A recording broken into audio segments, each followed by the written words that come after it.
Vamos abrir as nossas Bíblias, irmãos, Êxodo 17, de 1 a 7. Tendo partido toda a congregação dos filhos de Israel do deserto de Sim, fazendo suas paradas segundo o mandamento do Senhor, acamparam-se em Refidim, e não havia ali água para o povo beber. Contendeu, pois, o povo com Moisés e disse: dá-nos água para beber. Respondeu-lhes Moisés: por que contendeis comigo? Por que tentais ao Senhor? Tendo aí o povo sede de água, murmurou contra Moisés e disse: por que nos fizeste subir do Egito para nos matares de sede, a nós, a nossos filhos e aos nossos rebanhos? Então clamou Moisés ao Senhor: que farei a este povo? Só lhe resta apedrejar-me. Respondeu o Senhor a Moisés: passa diante do povo e toma contigo alguns dos anciãos de Israel, leva contigo em mão o bordão com que feriste o rio e vai. Eis que estarei ali diante de ti sobre a rocha em Horebe. Ferirás a rocha e dela sairá água e o povo beberá. Moisés assim o fez na presença dos anciãos de Israel. E chamou o nome daquele lugar Massá e Meribá, por causa da contenda dos filhos de Israel, e porque tentaram o Senhor, dizendo: está o Senhor no meio de nós ou não? Vamos orar?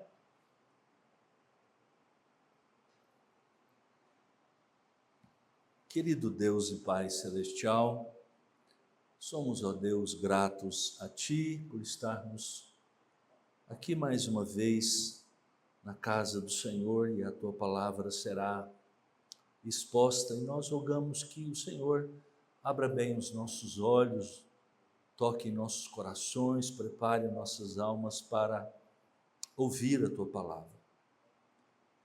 Nós pedimos que o Senhor nos instrua acerca de como nós devemos honrá-lo. Em nome de Jesus, amém.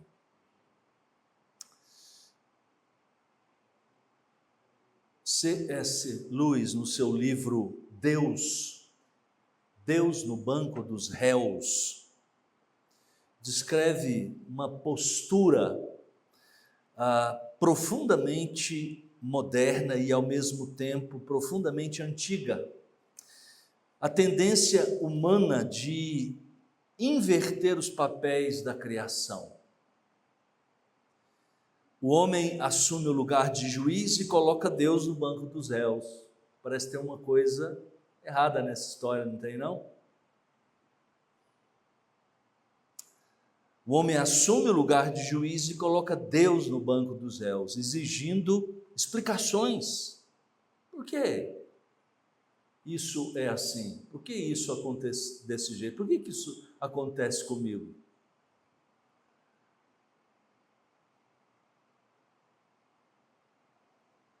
Lewis observa que essa atitude revela menos sobre a culpa de Deus e muito mais sobre a arrogância daquele que ousa julgar. É uma cena impressionante. Criatura frágil, finita, temporal, levantando-se contra o Criador infinito, eterno, onisciente, como se tivesse o direito de questionar sua sabedoria ou de contestar a sua bondade, a bondade de Deus. Essa é exatamente a cena que se desenrola aqui em Êxodo capítulo 17. Não é uma cena de mera reclamação emocional ou desespero compreensível. A gente até poderia entender.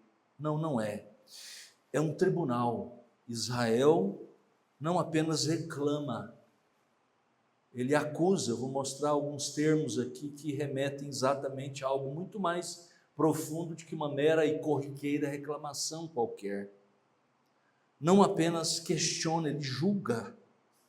Não apenas teme, exige que Deus se explique e prove a sua fidelidade, como se estivesse sendo julgado por seres que têm autoridade para controlá-lo. Às vezes nós fazemos isso. É a inversão máxima dos papéis. O povo coloca Deus no banco dos réus. E a gente verá, na medida em que nós olharmos para esse texto nessa perspectiva, quantas vezes, em maior ou menor grau, nós procedemos, nós fazemos a mesma coisa. Mas para a gente entender o peso dessa narrativa, nós precisamos situar Israel no trajeto aqui do deserto. Após a libertação milagrosa do Egito, os eventos que nós já discorremos, já expomos aqui, texto após texto, aquele evento de salvação que Deus realizou como um forte braço estendido, são expressões usadas no próprio livro do Êxodo. Já havia experimentado a provisão divina, o maná caiu do céu em Êxodo 16, bem anterior ao nosso texto, respondendo à fome. Deus já havia demonstrado seu cuidado, sua provisão, sua fidelidade. Mas agora eles chegam a Refidim. O nome é irônico, inclusive aqui. Esse nome, nesse lugar, é uma espécie de ironia da história. Porque o nome significa lugares de descanso. Não um lugar, essa partícula final, im, ela é um plural na língua hebraica. Normalmente, o plural da língua hebraica é esse im final, uma das possibilidades, a maior delas. Então, Refidim é um lugar, ou são lugares para descansar, lugares de descanso. Porém, em Refidim não havia água, nenhuma. E a gente sabe, deserto é implacável. E a água é vida. A gente também sabe disso. Fique aí um dia sem água. Logo os seus lábios começam a trincar, por sinal. E logo você vai sentindo a necessidade. E é exatamente neste momento em que as coisas começam a apertar. O deserto é implacável. A ausência de água é morte. Como observa o Philip Ryken, um comentarista que eu tenho citado algumas vezes aqui, essa não é uma coincidência teológica, é uma pedagogia divina, é uma maneira de Deus lidar, tratar com o seu povo. Deus os conduz a um lugar onde a dependência é testada, a dependência desse povo a Deus é testada, onde a confiança desse povo, em quem ela está, é examinada, onde a fé será refinada ou revelará a sua fragilidade. Essa transição, ela é crucial para entender o padrão que começa a emergir aqui no livro do Êxodo. Cada novo teste, cada nova dificuldade, a gente conhece, já leu, e aqui nós estamos nos aprofundando. Para você que não tem lido a Bíblia assim constantemente, aí esse padrão vai surgir aqui o tempo todo, nessa trajetória destes 40 anos de período no deserto. Surge uma dificuldade, eles deveriam buscar a Deus por si mesmos, orarem a Deus, ou esperarem Deus calados, sem nenhuma murmuração. Esse é o certo, compreendem? A gente vai acostumando à leitura e a gente vai pensando que o comportamento é errado, porque a Bíblia simplesmente registra. Às vezes não se emite um juízo imediato acerca de certas narrativas e práticas do povo de Deus, mas isso é pecado, isso é errado, não deveria ser assim, não era para ser assim, pelo menos E então esse padrão é constantemente percebido, e aqui nós temos exatamente a oportunidade que, em sendo nós confrontados com esse padrão e observando essas coisas, nós temos a oportunidade de olhar para nós mesmos diante do espelho, que é a palavra de Deus. Essa transição aqui é crucial para a gente poder entender, portanto, isso tudo. Como um outro comentarista diz, que o padrão de testar a Deus já estava se formando. Cada nova circunstância adversa se tornava um palco para contestar a bondade divina, ou seja, isso é invertido então. Não é o homem que está sendo testado, ou prepotentemente essas pessoas queriam testar a Deus. A inversão completa e total. Como se, nota o Douglas Stuart aqui, como se os atos anteriores de salvação nunca tivessem acontecido. O que é estranho, estranhíssimo, exatamente neste ponto aqui. Deus tinha feito tantas coisas, há tão pouco tempo parece. 3 meses atrás, Deus tinha libertado esse povo da terra, aberto o mar vermelho para que eles passassem a pé enxuto. Mas aqui, na primeira oportunidade, eles então reclamam de Deus, murmuram contra Deus, entram numa demanda contra Deus, põem Deus numa espécie de banco dos réus, para ser julgado. Então veja, a rebeldia humana coloca Deus no banco dos réus, acusando de infidelidade e negligência, mas o Deus santo e soberano responde com graça. Impressionante isso, graça imerecida, fidelidade inabalável, mesmo quando o seu povo o acusa injustamente. E se a gente fizer uma boa análise, à luz desse texto, nós vamos perceber que essa tem sido tantas vezes a nossa prática, o nosso comportamento, a maneira como nós olhamos para Deus. E nada é melhor de revelar isso do que, não os momentos de alegria e de felicidade que a gente passa, de aniversários, de festividade, mas o momento do sofrimento. Momento em que alguma coisa nos falta. Aí a gente coloca Deus no banco dos réus. Quando a gente diz assim, às vezes uma palavra, por que isso está acontecendo comigo?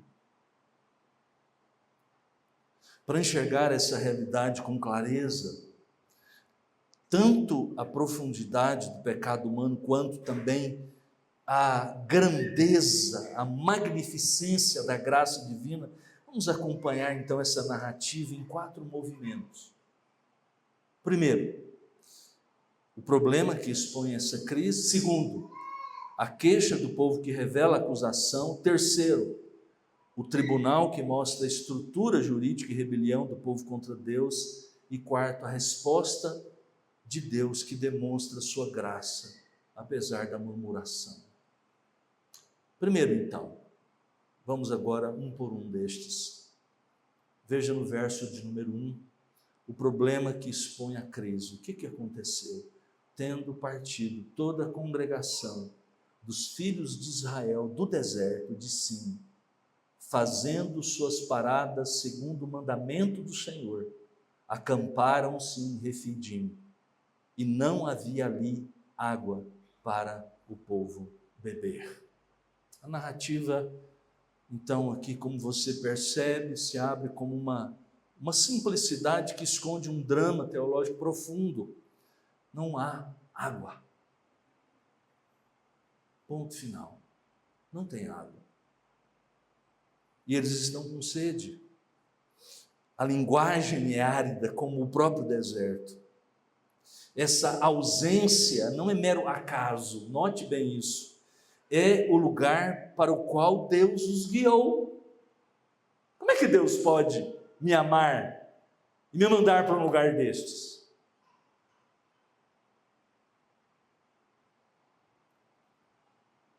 Não é um desvio do plano divino, é parte integral dele. Deus não os perdeu de vista. Ele os conduziu deliberadamente até Refidim, mas Refidim não tem água. Como é que Deus pode mandar para um lugar desse? Deus não, diz o ditado, não dá o frio, o cobertor, o frio conforme o cobertor. Vocês sabem o ditado aí, né? Uma coisa assim, o frio conforme o cobertor conforme o frio, uma coisa assim, pode ser. Por quê? A gente não aprendeu? Não é isso que a nossa sabedoria popular nos ensinou? Que Deus está aí para isso mesmo, para nos servir? Não é isso que inclusive igrejas evangélicas estão dizendo? Deus existe para mim, para o meu bel prazer. Parece que nós invertemos aqueles versículos da Bíblia que diz que nós fomos feitos à imagem e semelhança de Deus, né? A gente inverte, a gente fez um Deus conforme a nossa imagem e semelhança. Porque a gente pensa que Deus tem que fazer algumas coisas. Por quê? Porque a falta força, quando tudo está bem, quando a provisão é abundante, é fácil viver como se fôssemos autossuficientes. Mas quando a água falta, quando a vida mesma parece ameaçada, a verdadeira condição da criatura, então, ela é revelada. E a gente não gosta disso. Nós, seres humanos, somos dependentes, carentes. Nós pensamos que nós somos os tais. E quando a água falta, entende? Água, põe aí qualquer outra coisa. Quando a água falta, completamente, totalmente, sem exceção, aí sim. Dr. Ryken então observa que esse teste não é punição, é pedagogia de Deus. Deus não está castigando Israel, está ensinando. A gente tem condição de dizer um amém no meio disso, irmãos? A gente pode dizer isso? Está revelando ao povo quem ele realmente é, exatamente isso, dependente, incapaz, frágil. E quem Deus realmente é, provedor, fiel, onipotente, é a oportunidade para que a fé cresça, para que a confiança seja estabelecida em fundação, em fundamento sólido. Mas o povo não responde com fé, o povo responde com o quê? Com acusação. Segundo lugar, portanto, a queixa do povo que revela a acusação, versos 2, verso 3 e também o verso de número 7. Os israelitas fizeram 3 declarações nesses 3 versos, 2, 3 e 7, na verdade, em forma de perguntas, e cada uma representa um tipo diferente de queixa. Vale a pena nós olharmos para isso que é dito aqui, pois a Bíblia nos adverte acerca da murmuração. 1 Coríntios capítulo 10, verso 10, o apóstolo Paulo toma esse texto aqui, e alguns outros, mas esse texto especificamente, e diz assim, como alguns deles murmuraram. Não façam isso. Veja que esse texto tem uma história, em todas as escrituras, até chegar ao Novo Testamento. A queixa deles expressa 3 tipos de erros, de pecados. Primeiro, observe aí, verso de número 2, do capítulo 17, a parte A, diz: contendeu, pois, o povo com Moisés, e disse: dá-nos água para beber. Dá-nos água para beber. O primeiro pecado é o pecado de exigir a provisão de Deus. Olha aí, que prepotência. Veja, a palavra hebraica aqui, do finalzinho do verso, a primeira palavra do verso 2, do capítulo 17, contender, que é contendeu, pois, o povo, é uma palavra muito rica de significado na história. Ela, depois nós vamos até olhá-la melhor, mas contender significa litigar, processar.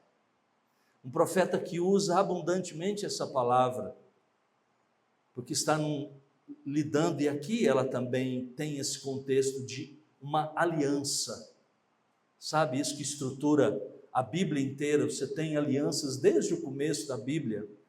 Deus se revela, Deus se relaciona com o ser humano à base, pelo fundamento da aliança. A aliança tem dois lados, tem um lado de Deus e o lado dos seres humanos. Existem promessas que são feitas, existem condições que são estabelecidas, e a grande diferença, porque essas alianças eram abundantemente usadas naquele tempo, não era só na cultura da Bíblia, não. Isso é tão importante que nas outras culturas do Antigo Oriente Próximo, essas ideias de alianças, os famosos tratados de suzerania, como a gente lê nos livros aí da história antiga, da história do Antigo Oriente Próximo, isso está presente. Isso é tão importante que Deus fez questão que isso fosse impresso, imprimido. Tem rastros disso em todas as culturas antigas. A Bíblia não está copiando isso de outras culturas, como alguns teólogos não evangélicos, não cristãos de fato, eles falam que a Bíblia está copiando das culturas antigas. Ao contrário, o Deus que fez todas as coisas, e querendo deixar isso muito claro, embora nessas culturas isso era feito de uma maneira, esses tratados de aliança eram feitos de maneira diferentes, algumas e muito erradas em outras situações, o tratado que Deus propôs para nós, a aliança que Deus é correta, ou seja, Deus é o soberano absoluto. Existiam cerimônias que eram feitas. Esse termo aqui, contender, está dentro dessa estrutura. É um litígio, é um processo. Não é meramente uma murmuração. Eles sabem, conhecem as histórias de Abraão, de como Deus veio até ele, e Deus fez promessa, Deus entrou numa aliança com Abraão. Eles conhecem, mesmo que vagamente, aquelas passagens, porque os pais foram contando para os seus filhos e chegou até eles. Como Deus veio a Abraão, capítulo 15, fez uma aliança, fez promessas, capítulo 17, ratificou essa aliança com uma cerimônia que para nós é muito esquisita, partiu, está lá no capítulo 17 de Gênesis, partiu animais, colocou um de um lado, outro do outro, e Deus passou no meio, ele sozinho. Isso é muito importante. Abraão estava dormindo lá num canto, porque não suportou tudo aquilo. Era uma cerimônia da aliança. Eles estão aqui, ao contenderem, ao abrirem esse litígio, eles estão reclamando com Deus. É como que dizendo assim: Deus não está sendo fiel à sua aliança, está faltando para nós alguma coisa. Aqui é uma exigência que carrega o tom de uma acusação. Essa linguagem então é jurídica e é deliberada. O povo está abrindo um processo.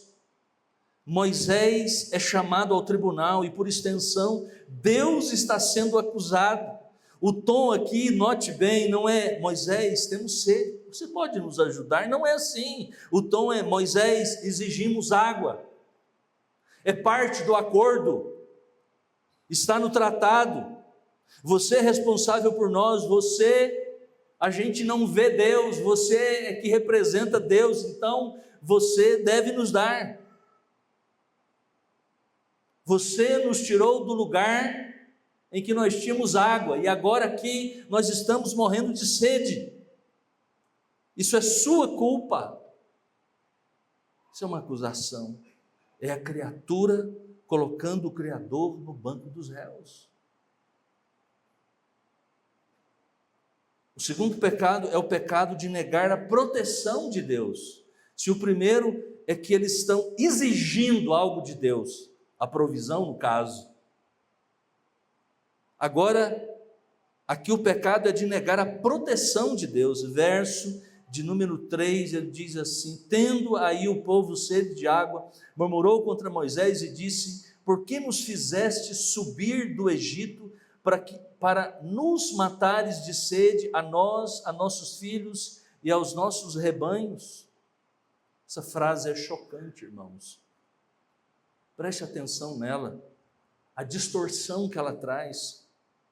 A língua hebraica aqui tem umas nuances que escapam da nossa tradução na língua portuguesa. Deixe-me ler aqui o que está exatamente, porque parece aqui é que uma dessas pessoas, a certa altura, ela toma a palavra e ela torna bem pessoal.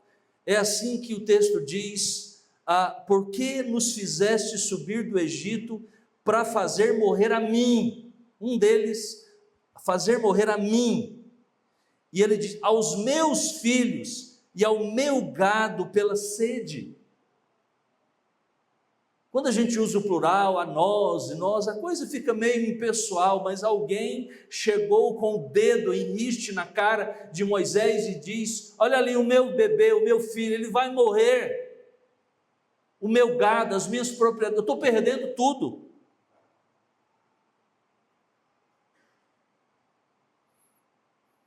O Deus que os libertou da morte agora é acusado de ser assassino. O Deus que os resgatou da escuridão é acusado de querer destruí-lo. É a inversão máxima do caráter divino. O povo transforma a libertação divina em intenção homicida.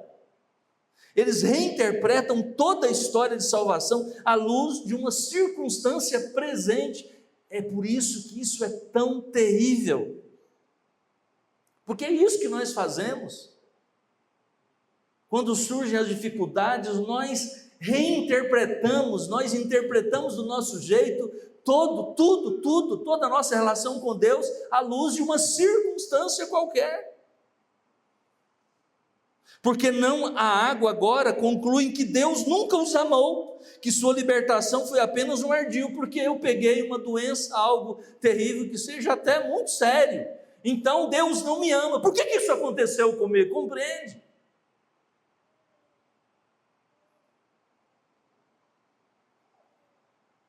É a lógica da desconfiança. Uma circunstância adversa anula toda a história anterior de fidelidade, aquilo que a palavra de Deus diz, já não vale, isso caducou, isso não tem nada mais a ver comigo. Isso é demasiadamente humano.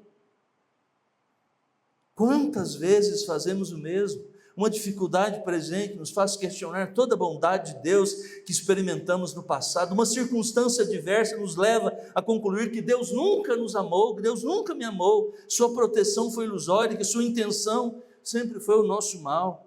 É o pecado de Refidim.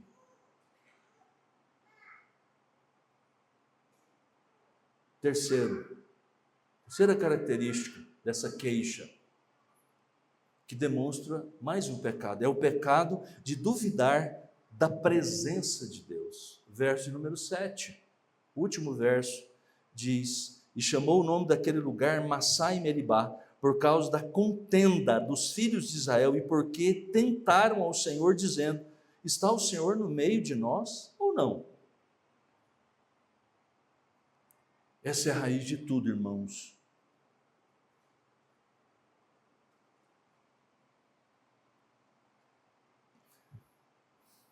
A teologia que está no coração influencia a interpretação das circunstâncias. Se Deus está presente, a falta de água é um teste temporário, uma oportunidade de Deus para confiar nele. Se Deus está ausente, a falta de água é abandono, negligência, morte iminente. Então o povo questiona a presença de Deus, não o seu poder, mas a sua presença, não a sua capacidade, mas a sua proximidade.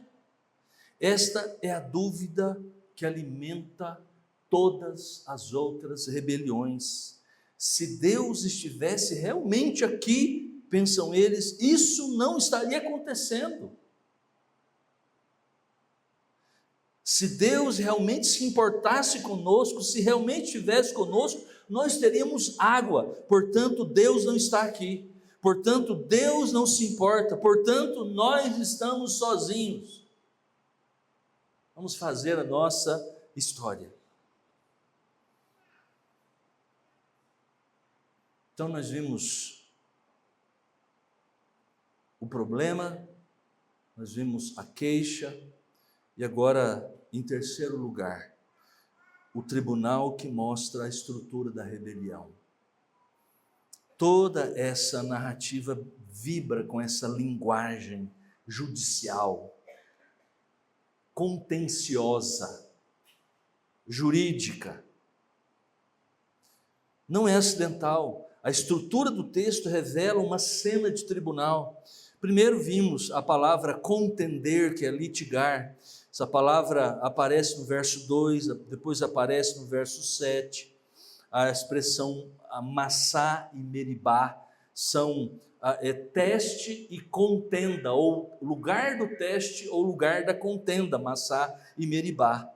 É a linguagem aqui de um processo. O povo é a parte acusadora, Moisés é o mediador. Os anciãos, era assim em Israel, quando qualquer coisa tinha que se decidir em alguma das tribos, em algum dos lugares de Israel, os anciãos eram conduzidos a um lugar. E veja, é exatamente isso que acontece aqui no nosso texto. Eles são as testemunhas. E Deus está aqui. Deus está sendo julgado. Ele está no banco dos réus. O Dr. Douglas Stuart observa que a presença dos anciãos aponta para um julgamento formal, não mera briga emocional, não é uma multidão furiosa, é uma assembleia que se reúne para processar uma acusação. É estruturado, é formal, é um tribunal. Massá significa teste, é o lugar de teste, mas o teste não é de Deus testando o seu povo, provando o seu povo, é o povo testando a Deus, uma inversão total. Eles estão colocando Deus no banco dos réus e dizendo: prove-se, mostre-nos que está aqui, mostre-nos que se importa, prove que merece a nossa confiança. Que absurdo! Meribá, contenda, disputa, é o lugar onde a acusação é feita, onde o processo acontece, onde o julgamento é conduzido. Toda a narrativa está estruturada como uma cena de tribunal, e o acusado é Deus. O povo assume o papel de promotor. Moisés é o defensor relutante, os anciãos testemunham. O povo queria culpar Deus, como a gente observa. Não estava feliz com o curso dos acontecimentos, com os eventos, não. Em vez de confiar que o plano de Deus era bom, era um plano gracioso, é claro que tinha os espinhos, tinha o deserto. Os israelitas queriam colocar Deus no banco dos réus. E assim, as pessoas, nós mesmos, testam Deus dessa forma com frequência. Queremos que Ele prove para nós alguma coisa. Assim, em vez de começar por Deus e avaliar a nossa experiência do seu ponto de vista, começamos por nossas próprias circunstâncias e julgamos com base nessa circunstância. Quando as coisas dão errado, quando a vida não condiz com as nossas expectativas, rapidamente atribuímos culpa a Ele, exigimos algum tipo de explicação. Mais uma vez, o professor e grande pensador cristão que se tornou C.S. Lewis observou no livro Deus no banco dos réus: o homem da antiguidade se aproximava de Deus como uma pessoa acusada se aproxima de seu juiz. O homem moderno inverteu os papéis. Ele é o juiz, Deus está no banco dos réus. Ele é um juiz bastante bondoso. Se Deus tiver uma defesa sensata para ser o Deus que permite guerra, pobreza e doença, ele está disposto a ouvi-lo. O julgamento pode até terminar com a absolvição de Deus, mas o importante é que o homem é o juiz e que Deus está no banco dos réus. Deus está certo. Muitas vezes as pessoas se acham no direito de chegar ao seu próprio veredito sobre Deus, exigem respostas antes mesmo de pensarem em se tornarem cristãos. Algumas perguntas são até legítimas, mas veja, se Deus é bom, por que permite o mal? Já viram essas perguntas? Se Deus é amor, por que então Ele inventou um caminho tão estreito para a salvação? Não é melhor salvar e dizer que salva todo mundo? Por que existe tanta coisa neste mundo, tanta coisa ruim acontecendo? As criancinhas sofrendo, as mulheres sendo mortas. Parem de nos matar.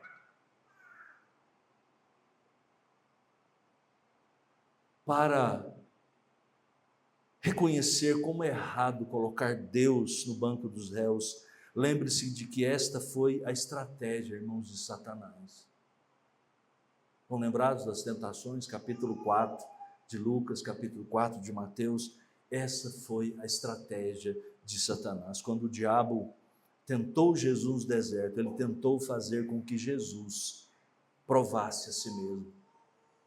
Você é o Filho de Deus. O que você está passando aí, fome? Transforma essas pedras em pães.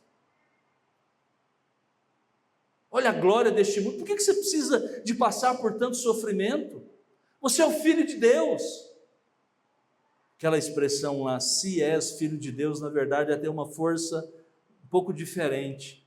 O diabo não está duvidando, colocando em dúvida a divindade de Cristo naquelas tentações. Ele está dizendo, olha, visto que você é Filho de Deus, note que lá no Evangelho de Lucas, versos anteriores são versos do batismo de Jesus. Você tem a genealogia, mas antes tem o batismo de Jesus, e uma voz vem do céu dizendo, tu és o meu Filho amado, em quem me comprazo.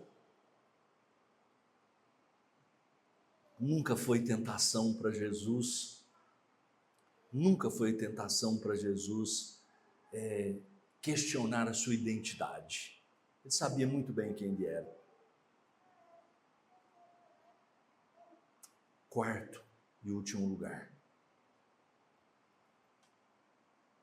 a resposta de Deus que demonstra graça apesar da murmuração. Verso 4 até o verso 6, note aí, veja, então clamou Moisés ao Senhor, que farei este povo? Só lhe resta apedrejar-me, respondeu o Senhor a Moisés, passa diante do povo, toma contigo alguns dos anciãos de Israel, leva contigo em mão o bordão com que feriste o rio e vai, eis que estarei ali diante de ti sobre a rocha em Horebe, ferirás a rocha e dela sairá água, e o povo beberá. Moisés assim fez na presença dos anciãos de Israel. A resposta de Deus, irmãos, é surpreendente.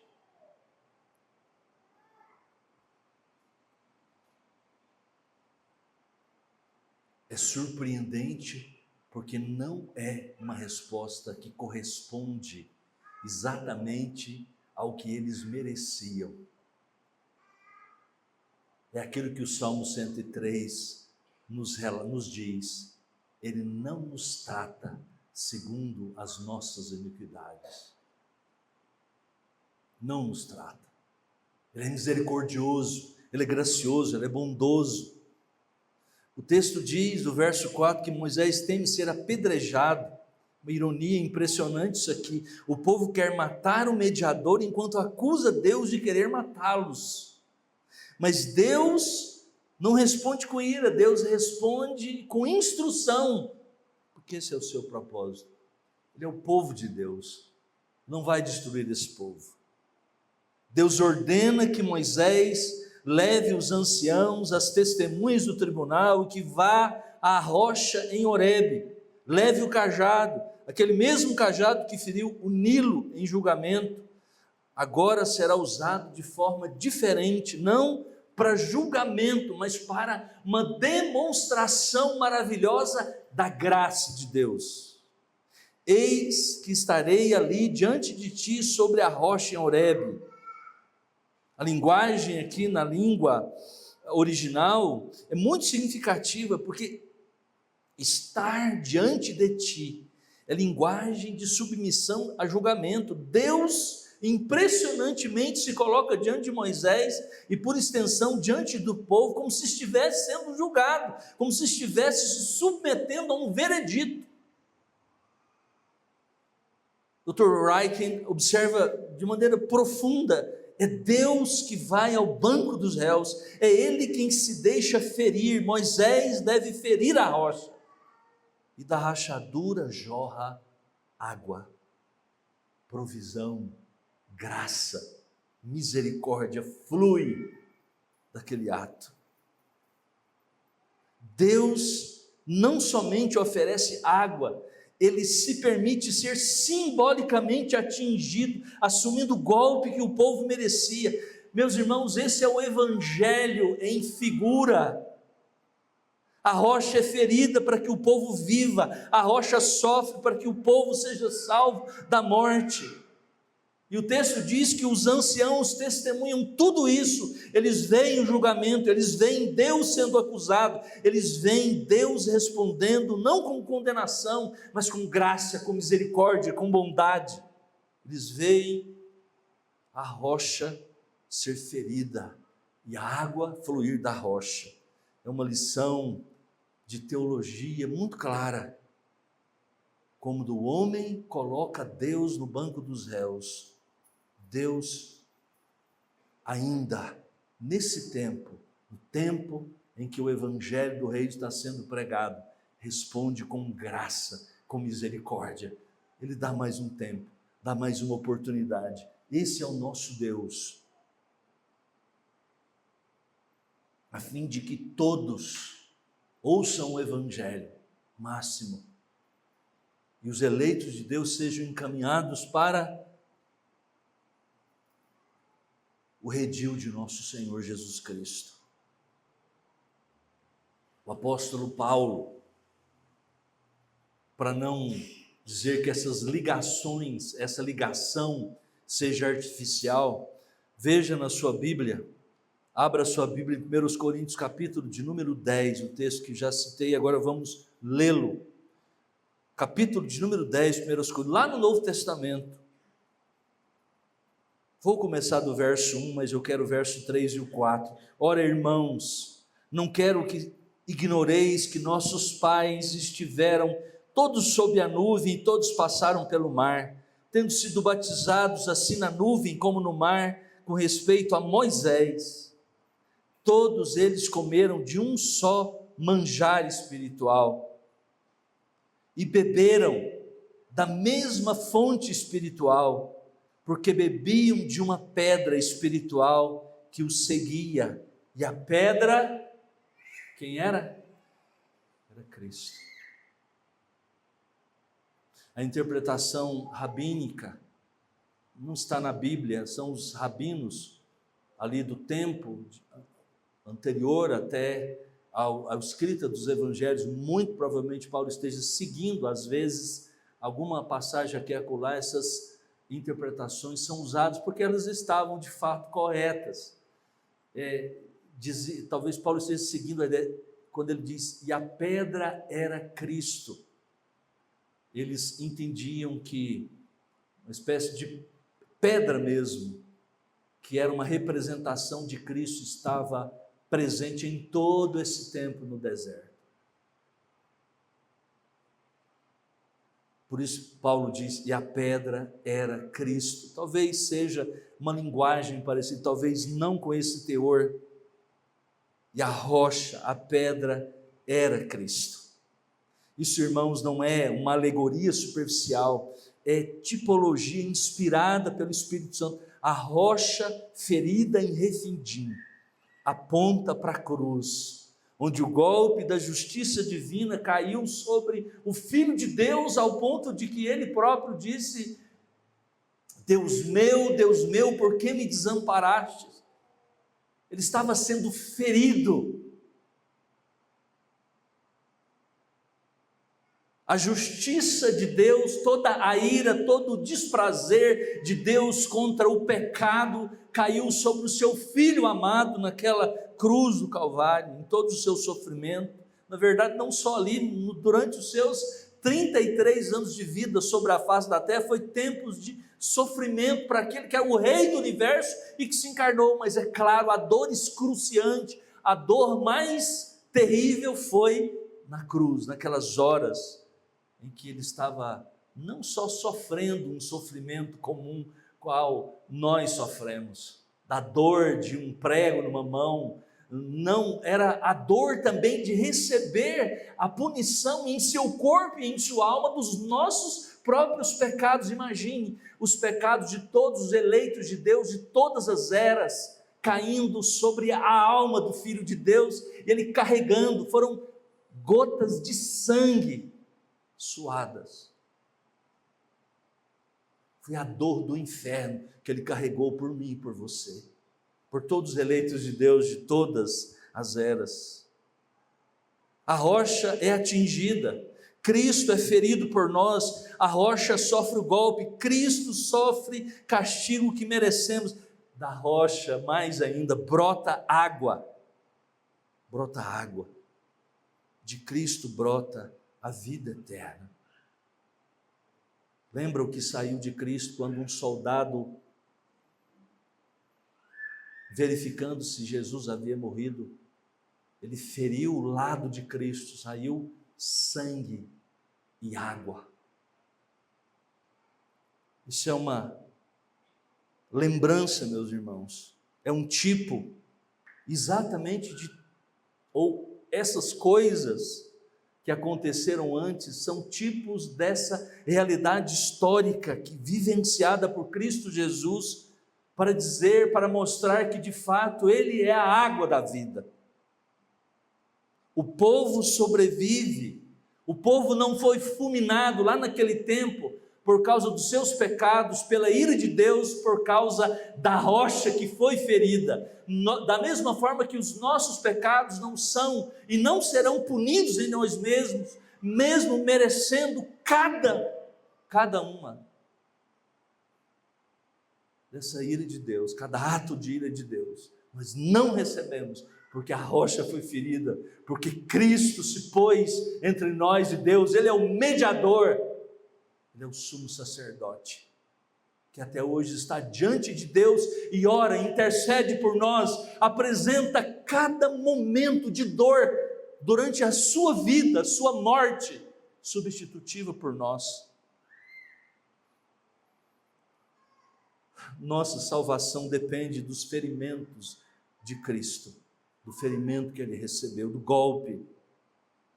Dr. Heiken comenta: a rocha ferida no deserto aponta para a cruz, onde o golpe da justiça divina cai sobre o Filho, para que a graça corra em nosso deserto espiritual.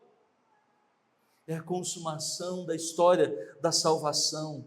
Aquilo que era figura em Refidim se torna realidade na cruz, aquilo que era sombra se torna substância em Cristo, e mais ainda, Cristo é também a água da vida. Lembre-se de João capítulo 4, naquela conversa com a mulher samaritana, Jesus diz à mulher a certa altura: se conheceras o dom de Deus, e quem é o que te pede, dá-me de beber, tu lhe pedirias, e ele te daria água viva. Jesus tem na memória essa passagem, e outras que no Antigo Testamento especialmente falam do Messias como sendo a água da vida. E mais adiante, no capítulo 4, verso 14 de João, ele diz àquela mulher: mas aquele que beber da água que eu lhe der, nunca terá sede, porque a água que eu lhe der se fará nele uma fonte de água que vai jorrar para a vida eterna. A água que flui da rocha em Refidim era sombra, era um tipo que apontava para Cristo. A água viva que Cristo oferece é a realidade. A provisão temporal aponta para a provisão eterna. O teste no deserto aponta para o teste final. A graça de Deus em Refidim aponta para a graça na cruz. Deixe terminar só com umas 2 ou 3 últimas considerações. Israel colocou Deus no banco dos réus em Refidim, e nós? Essa pergunta não é meramente histórica, ela é uma pergunta pessoal e urgente. Primeira coisa que nós devemos, além de tantas que a gente já viu aqui, mas que precisa estar conosco, nós precisamos carregar e pensar nelas com muita seriedade, é que eu e você devemos submeter a nossa interpretação da vida ao caráter de Deus, não o contrário. Submeta sua interpretação da vida, das circunstâncias, das coisas, ao caráter de Deus, não o contrário. A fé interpreta as circunstâncias à luz do caráter de Deus. Se for o contrário, você está perdido. A incredulidade usa as características para reinterpretar as características, as circunstâncias que nós vivemos, para reinterpretar Deus. Israel, veja isso aqui na prática, viu a falta de água e concluiu que Deus não se importava com eles. O que você vai fazer amanhã, quando as coisas não derem certo, quando você receber uma notícia, que você perdeu o emprego, que alguma coisa aconteceu, que sei lá, como é que você vai interpretar isso? Deus não me ama, isso aconteceu comigo. Foi isso que eles fizeram. Então submeta a interpretação da vida ao caráter de Deus, não o caráter de Deus às circunstâncias da vida. Quantas vezes nós fazemos isso? Uma doença nos faz questionar se Deus realmente se importa, se Deus realmente me ama. Uma perda nos faz concluir que Deus nos abandonou. Uma dificuldade nos faz duvidar da presença de Deus. Mas a fé diz: meu Deus é fiel, meu Deus é bom. Deus está comigo. Portanto, essa circunstância, por mais dolorosa que seja, não anula a sua fidelidade. Essa dificuldade prova exatamente o contrário. Essa dificuldade não revela o seu abandono, muito pelo contrário, essa dor não revela a sua negligência. Deus me ama porque a Bíblia o diz, e Ele tem o melhor. Segundo lugar, preste atenção nisso, que isso dessa história toda, isso é o mais importante. Corra para a rocha ferida. Cristo é a rocha que foi ferida por nós. Ele é a água da vida que nunca nos deixará com sede. Nele nós encontramos satisfação plena. Nele nós encontramos perdão para os nossos pecados definitivamente, de uma vez por todas. E isso é aplicado no nosso dia a dia. Cada pecado que é confessado, exposto diante de Deus, o seu bálsamo, o bálsamo da sua presença, do seu perdão nos encontra, porque a sua obra realizada por nós, de uma vez por todas, definitivamente, na cruz do Calvário, voltou para o Pai, está sentado à destra de Deus e garante para nós vida, perdão, satisfação plena. Se você está aqui e não tem isso, você não pode sair daqui sem tê-lo, sem beber dessa água, sem confiar nele de todo o seu coração.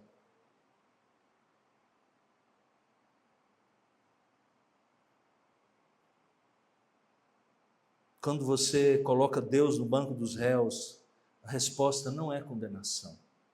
Ainda, por enquanto, a resposta é a cruz.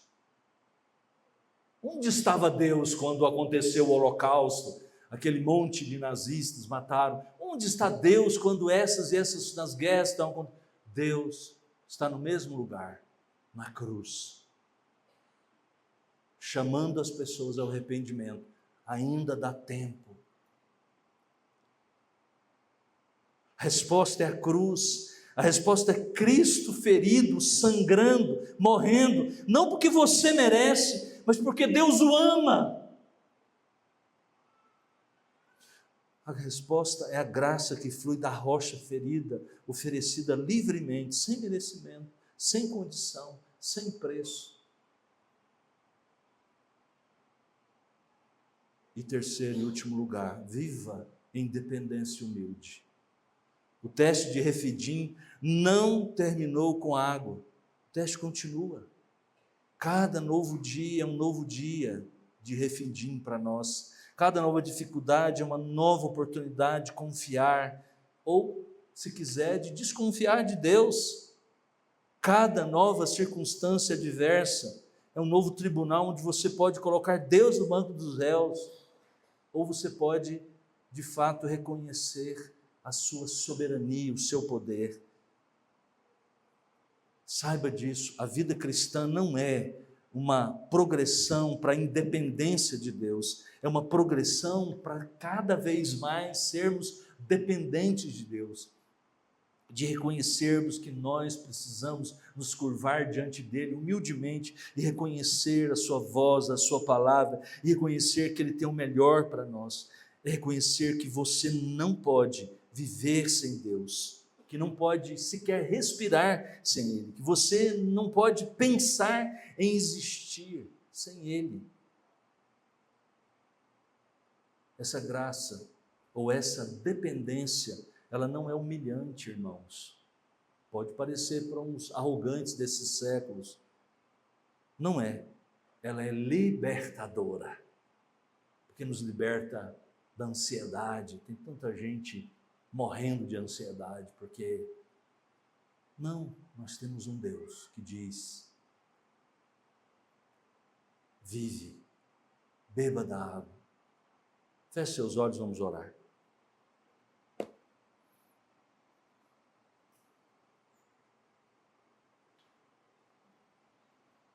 Deus nosso Pai, nós pedimos que a Tua palavra prevaleça sobre as nossas ideias, que o Senhor, ó Deus, seja de fato reconhecido por nós nessa noite como o Senhor, aquele que tem o direito sobre nós. E o Senhor não está sob julgamento, não está no banco dos réus. O Senhor é absoluto, porque a Tua palavra nos mostra quem Tu és. Tu és digno, Senhor. Ser honrado, ser exaltado, que o Teu povo se curve diante de Ti, humildemente, em reconhecimento de que o Senhor merece a nossa confiança. Tem sido demonstrada assim, através dos séculos, a Sua fidelidade. Ajuda-nos a entender, a curvar-nos diante disso. Em nome de Jesus. Amém e amém.